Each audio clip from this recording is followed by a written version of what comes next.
The Monkey's Laughing Place. Once upon a time, ages ago, a man was very annoyed with a monkey. The monkey lived in a tree at the end of his garden. He used to play his guitar late at night and hold parties with the other monkeys.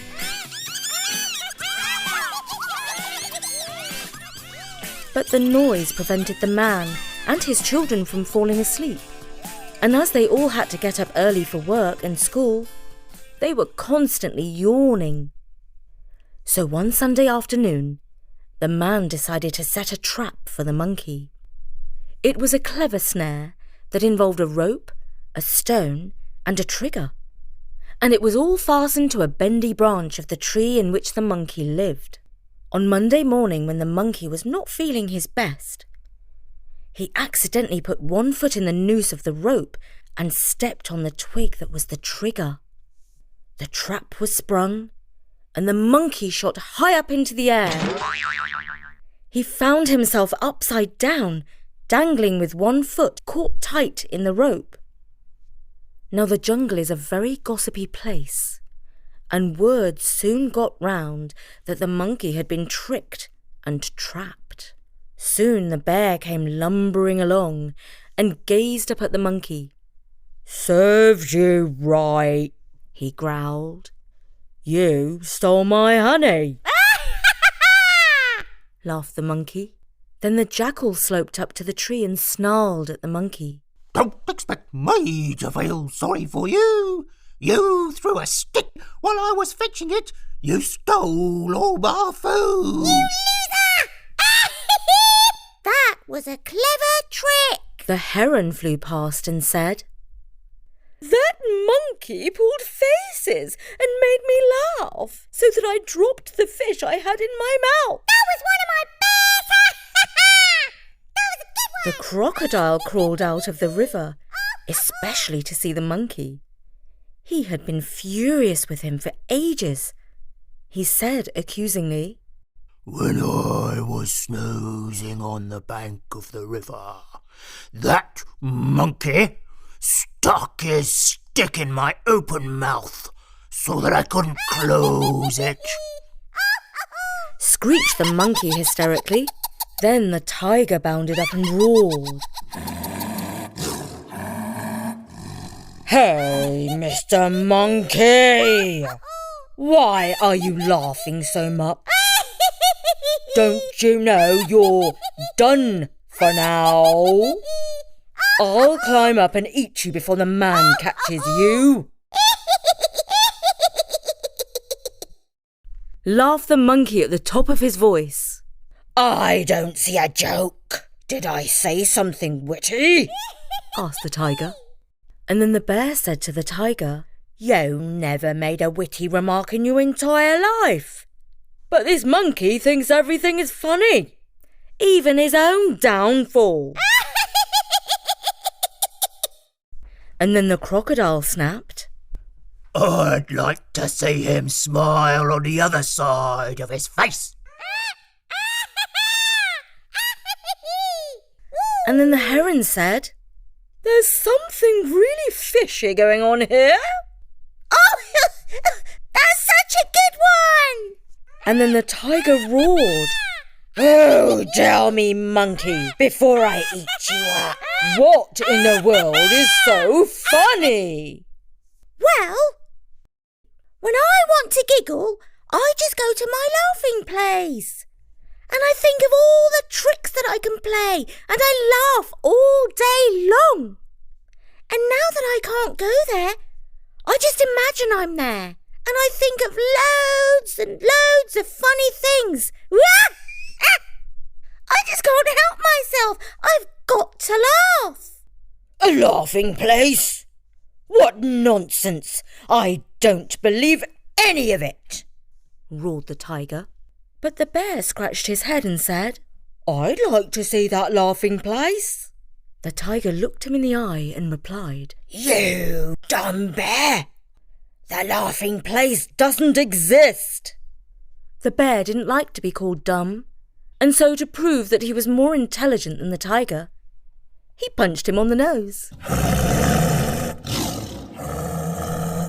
The tiger roared his loudest roar, showing all his terrifyingly sharp teeth. But the bear was so big and strong that he wasn't afraid of the tiger. He was stubborn too. "Listen," he said to the tiger. "That monkey ain't smart enough to think up all those tricks on his own. Instead, he goes to his laughing place where he finds all sorts of clever ideas. Wouldn't you like to have a place like that? We could both be the trickiest animals in the jungle. Let's cut him down from the tree and make him show us where it is.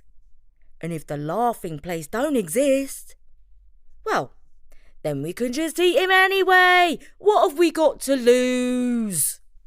The tiger did not want to fight the bear, and so he agreed to the plan. Next, he sprang up the tree and sliced the rope with his razor-sharp claw. The monkey tumbled down towards the ground and was caught in the arms of the bear. The bear put the monkey down, still holding the end of the rope, and commanded, "Now, monkey, take us to your laughing place if it exists, all right?" "Oh, certainly," cried the monkey, still laughing, and off he skipped as best he could with his leg tied in a rope. The monkey led the tiger and the bear through the jungle to a place that was thick with bushes. He pointed to a particularly fierce thicket of thorns and said, "In there! That's where my laughing place is. Go inside there and you will find all sorts of tricks and funny schemes." The bear crashed into the bushes, and soon the tiger and the monkey heard him call out, "Ooh-hoo-hoo-hoo-hoo-hoo!" "See, he's laughing already," said the monkey to the tiger. "You'd better get in there before that greedy bear steals all the tricks and there are none left for you." The tiger didn't want the bear to keep all the tricks to himself, so he too charged into the bushes, and soon he was also roaring, not with laughter, but with sharp pain. Because the bushes were home to some fierce bees called hornets, and they were now busy stinging the bear and the tiger. The two animals charged out of the bushes and ran headlong for the river, where they could dive under the water and escape the bees. "You liar! There's nothing funny about that place," called out the tiger as he ran past the monkey, who was now up a tree laughing even more than he was before. "I didn't say you would find it funny," said the monkey. "I said it was my laughing place, not yours. And it's full of my tricks and schemes. And that's why I'm laughing my head off. It's my laughing place, not yours." And that was The Monkey's Laughing Place.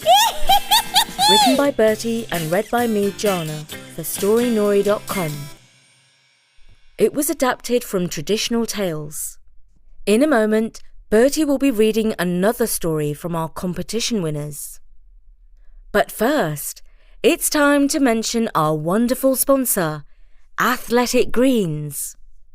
Every day when I return from my early morning walk, I look forward to my favourite drink of the day, AG1 from Athletic Greens. I love it when I open the pack and smell the fruity aroma of the green powder, which I mix with cold water and shake well. It's now very much part of my daily routine. And it's even better because I know it's packed with 75 vitamins, superfoods, minerals, probiotics, and adaptogens for stress, anxiety, and fatigue. AG1 is easy to knock back. I take my drink on an empty stomach and feel settled and ready for the day. I always look forward to my morning drink of AG1. It really is a great way to boost your immune system. So this is perfect for you busy grown-ups in the family. It's time to reclaim your health and arm your immune system with convenient daily nutrition. It's just 1 scoop in a cup of water each morning. That's it. No need for a million different vitamins and supplements to look out for your health. To make it easy, Athletic Greens is going to give you a free 1-year supply of immune-supporting vitamin D and 5 free travel packs with your first purchase. All you have to do is visit athleticgreens.com/story. Again, that is athleticgreens.com/story to take ownership of your health and pick up the ultimate daily nutritional insurance. And now, here's Bertie with another competition winner. So Richard Tay from Beijing in China writes, I'm 9 years old. I listen to Story Nori every night to pass the time. I hope other kids can listen to my story read out on Story Nori very much. Well, actually, Richard, I really liked your story set in the future, and I'm very happy to read it out. A long time after now, a businesswoman called Madame Jeek invented flying cars, which made her super rich. Her brand was called Feather, and sales were racing off the chart.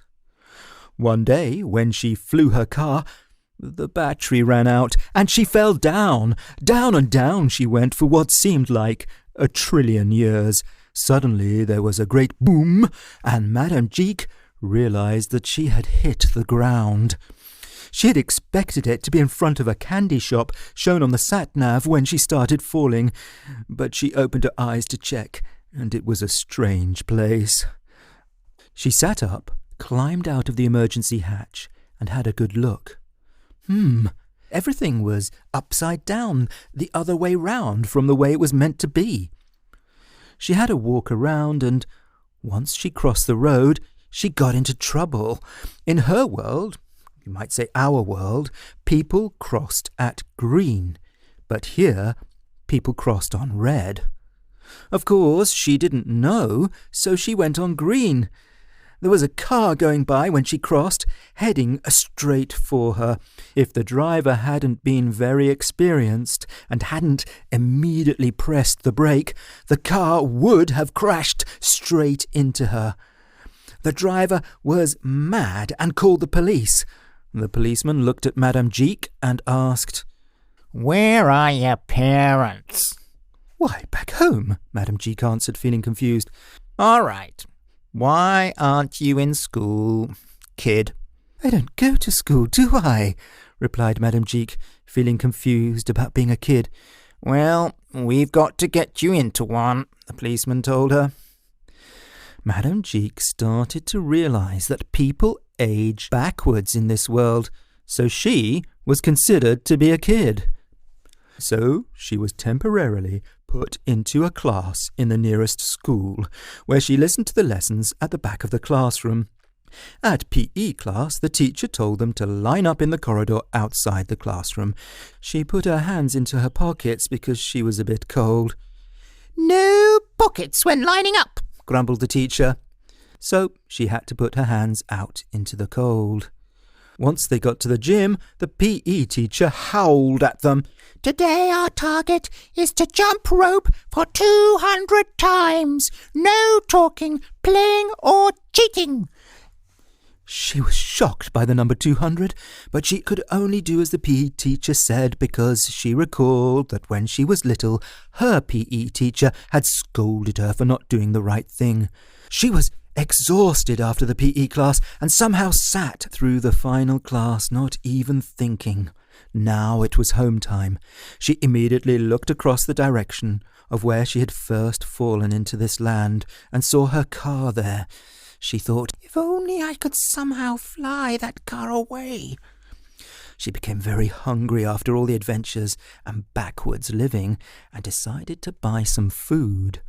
She arrived at the food stall and picked one of the catchy snacks and took it to the counter.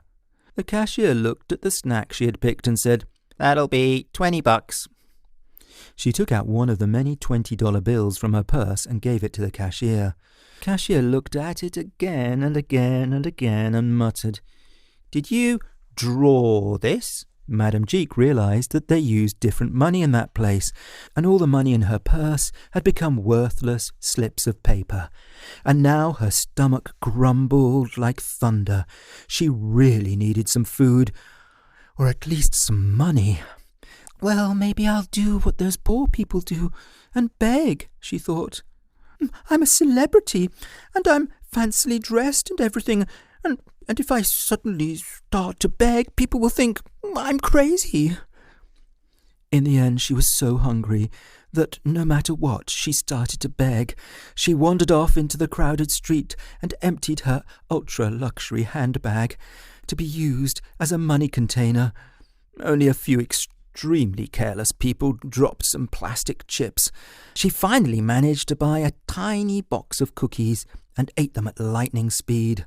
And then she heard a deafening thump coming right from where her car had fallen. She looked across and saw Mr. Smith, one of her best friends, who had just fallen into this world too. "Hey, Jeek, didn't know you'd be here," boomed Mr. Smith's voice. Madame Jeek ran across to Mr. Smith and asked, "Did your car malfunction too?" "No, I just accidentally clicked the drop button," said Mr. Smith. "Mine ran out of battery," said Madame Jeek. "Can we take yours back out?" Mr. Smith was more than pleased to take Madame Jeek back out to the normal world. So off they took and flew out of the jet-black portal and back home. From then on, Madame Jeek knew how it felt to be poor, and she worked with as many charity organizations as she could to help those in need. She also realized that children were being treated a bit too strictly these days, and she contacted a few schools and children's organizations and told them to treat children with more love and care. And Madame Jeek lived happily ever after.